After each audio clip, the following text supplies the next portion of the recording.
Қайырлы күн, күндеріңіз сәтті өтсін. Бүгін сіздермен бірге 3 қана заттан осындай өте дәмді тағам әзірлейтін боламыз. Бұл тағам әсіресе ер кісілерге өте қатты ұнайтынына сенімдімін. Жасалу жолы да оңай. Еттерін жегенде кәуап жеп отырғандай сезімде боласыздар.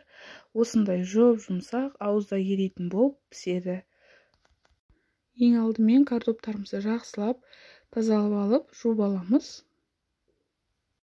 Барлығы бір уақытта пісу үшін картоптардың барлығы біркелкі көлемде болғаны дұрыс. Менде мына жерде 600 граммға жақын ет, оның ішінде қасылық қабырғалар және де жылқы еті. Осылай ірілеу етіп тураймыз.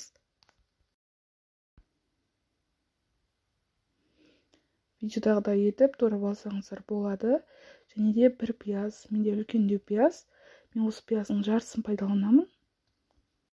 Ең алдымен табамызға картоптарымыз жартылай батып тұратындай етіп майымызды құйып аламыз.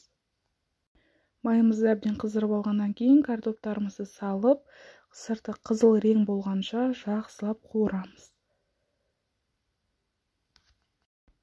Үздіксіз араластырып отырамыз. Бізде осындай болып қуырылады. Енді майынан сорғытып, барлығын біртіндеп сүзіп аламыз. Осылай қуырып алсаңыздар, әдемі көрінеді, әрі өте дәмді болып шығады.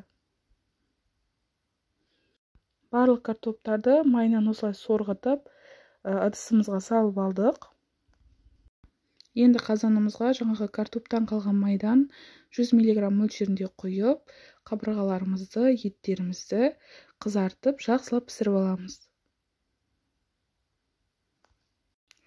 Еттерімізді қызартып пісіріп алғаннан кейін біз дәміне қарай тұз, қарабүріш, қалауыңызға қарай паприка және де соя тұздығынан 2 ас қасық қосамыз. 200 мг ғана суымызды қосып, жақсылап біркелкі болғанша араластырамыз және де бетіне картоптарымызды біртіндеп орналастырып шығамыз. 200 мг-нан артық су қоспаймыз. Бізде осы сумен толықтай бұқтырылып, жұмсақ болып піседі.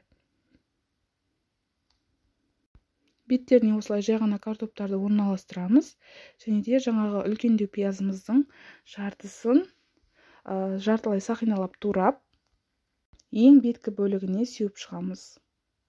Барлығын дайындап алғаннан кейін астын басып, орташа отта 40 минуттай пісіріп аламыз. 20 минут шамасында уақыт өткеннен кейін қазанымызды бір араластырамыз.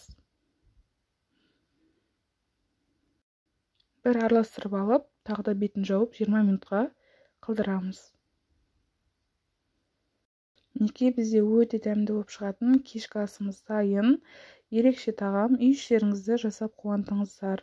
Бір жасағаннан осылай картоптарыңыз да, еттеріңіз де ауызда езілетіндей жұмсақ болып шығады. Өте дәмді болып шығады. Егер де осы рецептпен жасап көрсеңіздер, комментарийға жазып кетіңіздер.